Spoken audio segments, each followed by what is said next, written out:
The United States has a history that has inflicted trauma on African American and Native American communities over hundreds of years.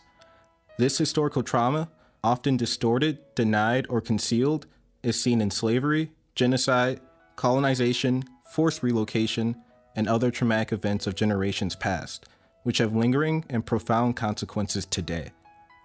But what is historical trauma? Historical trauma has to do with collective, cumulative, emotional wounding across generations resulting from cataclysmic events.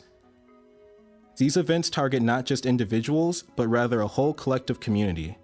The trauma is held personally, but can be transmitted over generations. Trauma is incorporated in the body and alters how genes function. These changes can be passed on to one's children. Those who have not directly experienced the trauma can feel the effects generations later in the form of discrimination and stereotypes, cumulative health and income disparities, and even changes at the genetic level in those who are descendant from the oppressed. Intergenerational trauma has been best studied in the research on the offspring of Holocaust survivors, and can be summed up in one sentence. The children of survivors show symptoms which would be expected if they actually lived through the Holocaust. What are some current manifestations of these past traumatic events? Poverty rates for children under 18 in Minnesota are 4 times as high for Native American children and nearly 5 times as high for African American children as for white children. In Minnesota, from 2012 to 2014, African American and Native Americans were nearly 9 times more likely than whites to be arrested for low-level offenses like trespassing, disorderly conduct, and lurking. Across the country, Black-white achievement gaps for 12th graders remain unacceptably large, changing little since first being reported in the Coleman Report of 1965. Minnesota has the second largest home ownership rate in the country, but also the third highest disparity in home ownership rates between white households and households of color. The Twin Cities Metro has one of the highest overall employment rates among other large metro areas. Yet, American Indian employment rates are among the lowest at nearly 25% below that of whites, while the Black employment rate is nearly 13% below that of whites. Historical trauma leads to new generations of individual trauma, often in the form of adverse childhood experiences, or ACEs, which can include physical, emotional, or sexual abuse, physical and emotional neglect, mental illness of a household member, separation of a parent due to divorce or incarceration, early death due to drug and alcohol abuse in the home, and other traumatic events. If we consider just the health consequences of such events, those with at least 4 categories of ACEs show 2.2 times the risk of smoking, 2.4 times the risk of hepatitis, 7 times the risk of abusing alcohol, 2.5 times the risk of sexually transmitted diseases, and 12 times the risk of attempting suicide. In addition to the hardships passed down from generations of trauma, current systems that are designed to help people are actually creating new trauma. Our systems and societal practices perpetually reinforce structural racism and historical trauma, which causes harm to those who have been most oppressed over time. Mill City Kids seeks to catalyze a process whereby we all identify our role in seeing and changing harmful policies and practices in the short term, and collectively advocate for longer-term investments in community and family capacity to heal and thrive.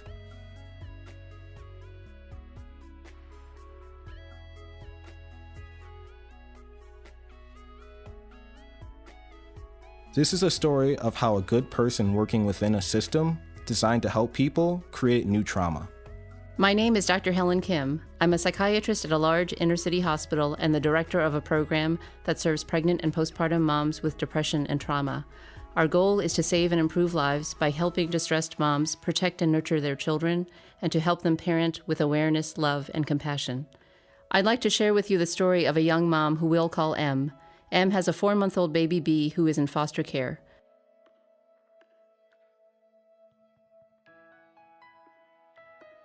She was referred to our mother-baby mental health program for evaluation and treatment. M is a 22-year-old African-American woman striving for a better life despite her difficult upbringing. She grew up in North Minneapolis in a family with generations of trauma within a neighborhood that itself had experienced historical trauma, which now manifests in violence and poverty. How did North Minneapolis experience trauma as a neighborhood? The area was once vibrant and economically stable up until the U.S. government passed the 1956 Federal Highway Act. This led to the construction of Interstate 94, now one of Minneapolis's biggest highways, and the deconstruction of the community fabric and vitality of areas like North Minneapolis and St. Paul's Rondo neighborhood. The residents were Black, often poor and politically marginalized, so their neighborhoods represented a path of least resistance for the construction of the highway. Today, the overall rates of poverty in North Minneapolis are much higher than that of the rest of the city, and higher still for its African American residents. Getting back to Em, she has seen, experienced, and overcome a lot to be who she is today, a young woman seeking more from life. But in order for her situation to improve, she will need to be helped, not harmed, by organizations and systems set up to serve those facing harsh realities. Em grew up in a very chaotic home with a mother who was very young, moody, and abusive, and a physically violent father who left when Em was very young.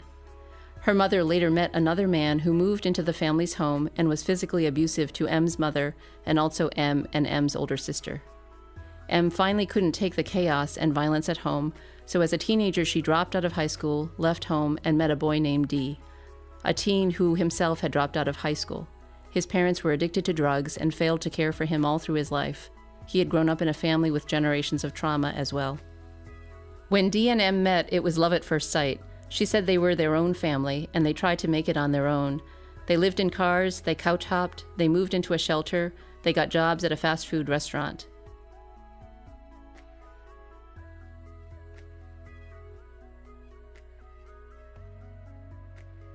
The relationship brought stress, including physical abuse, but they were also fiercely loyal to one another. Then Em and D unexpectedly got pregnant. The fighting between them got worse as the stress got higher. As a result, D started using drugs and became more violent. He came home high multiple times. African Americans are 1/3 to 1/2 as likely as whites to have access to mental health and addiction treatment. 3 months later, they delivered a healthy baby boy, B. They still had no outside support and were living in the family shelter. Although they were doing their best, neither had healthy parenting models to guide them. The stress continued to heighten after B's birth. They were struggling to make ends meet, and D's drug use was increasing. One night, he came home high and really set in on Em. Somehow during the altercation, the baby sustained a skull fracture. About 1/3 of parents who were abused as children continue a pattern of neglectful or abusive parenting. Another third remain vulnerable to social stressors and are more likely to become abusive under such influences. Em screamed for help and called 911, and the baby was rushed to the hospital where he lost consciousness and had a seizure. Em thought the baby would die, but fortunately B recovered over the subsequent weeks. All the while, D was nowhere to be found, and Em was at the hospital alone. Eventually, baby B was discharged not with his mother Em, but to an emergency foster home. So Em no longer had her baby, and she then learned that D had been arrested and was in prison. For Em, the only good news was that the emergency foster home was a very caring household, and Em felt really good about baby B being there. Em trusted the emergency foster mother to take care of and protect baby B. Em, now without a partner or a child, suddenly lost eligibility to stay at the family shelter and found herself homeless again. The system that was set up to help keep a roof over her head was now putting her back on the street. Unsure of what to do, she decided to move back in with her mom. This was a really hard choice because her mom was furious at Em for losing her baby to the system. Her fear and anger came out in these vicious arguments that made living there even worse.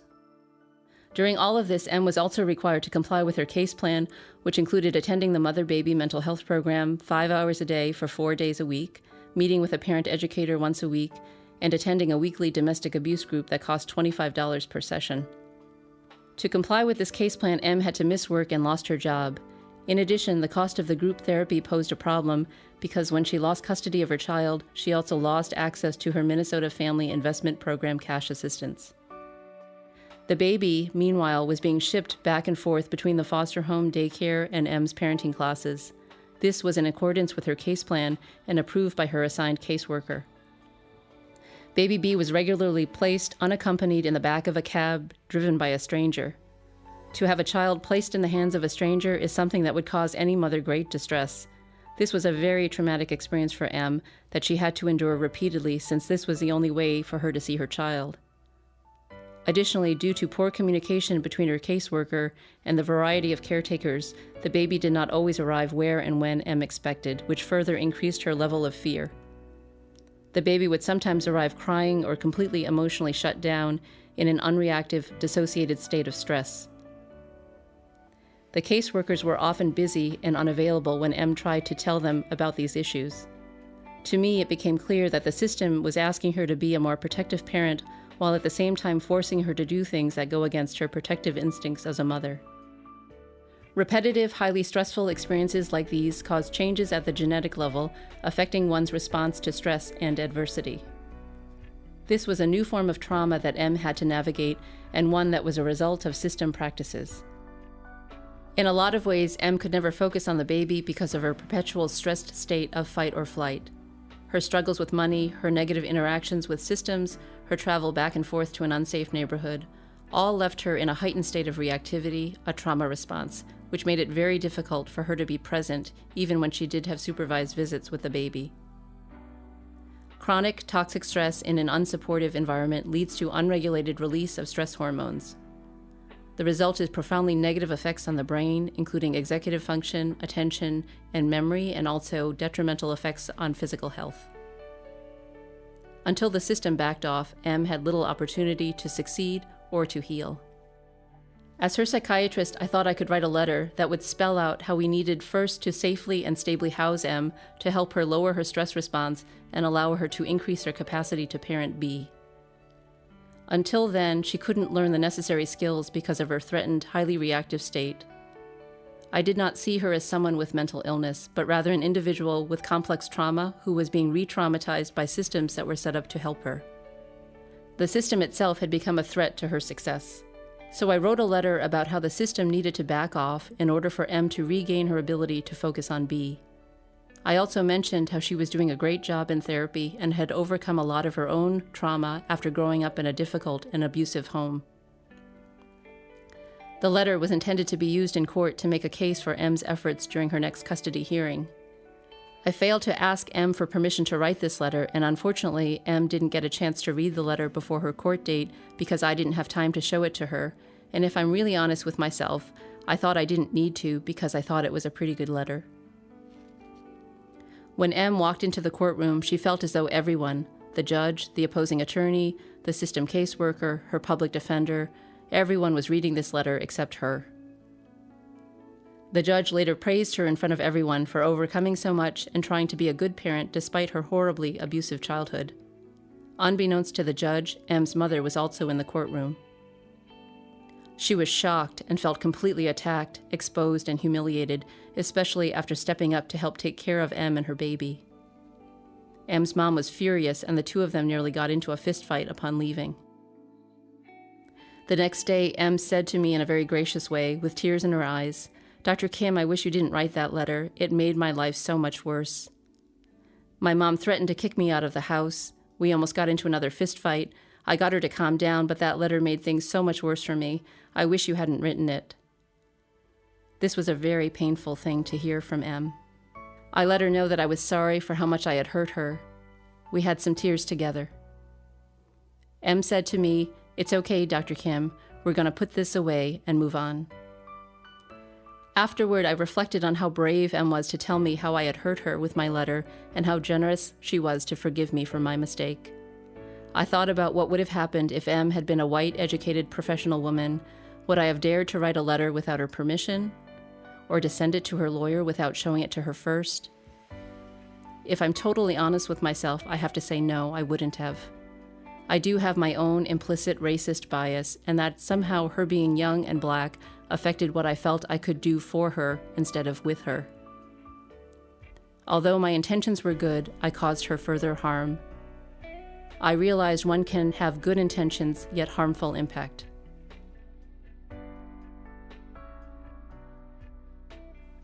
M, D, and B interacted with a system that was not only fragmented, but also not responsive to their needs. As a result, the system harmed rather than helped them. Systems are composed of people and practices, so in order to shift systems, we first need to shift people, ourselves. Once we shift ourselves, we can begin to explore practices that help more and harm less. We cannot change the past, however, we can change the way we see each other and how systems can help people. But how? Now what?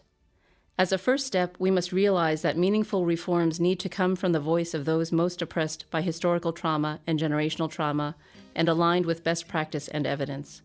Community members need to work through trauma and the fight-or-flight response before they can see and articulate reforms that can truly activate their own power to heal and thrive. To this end, Mill City Kids will partner with communities through community representatives who can work with them in their trauma to articulate meaningful reforms that will advance child, parent, and family well-being. These representatives will provide guidance to system leaders and collectively build a reform agenda.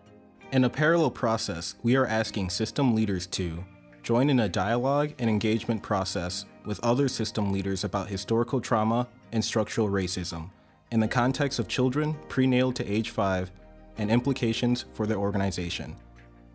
Host conversations within their organization, looking at the impact of current system policies and practices and how they are negatively impacting people.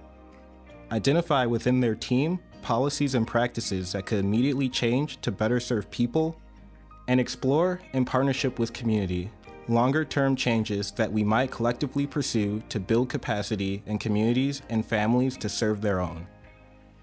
Many of our current investments are in systems that focus on the impacts of trauma, rather than child, family, and community relationships that can protect against such impacts.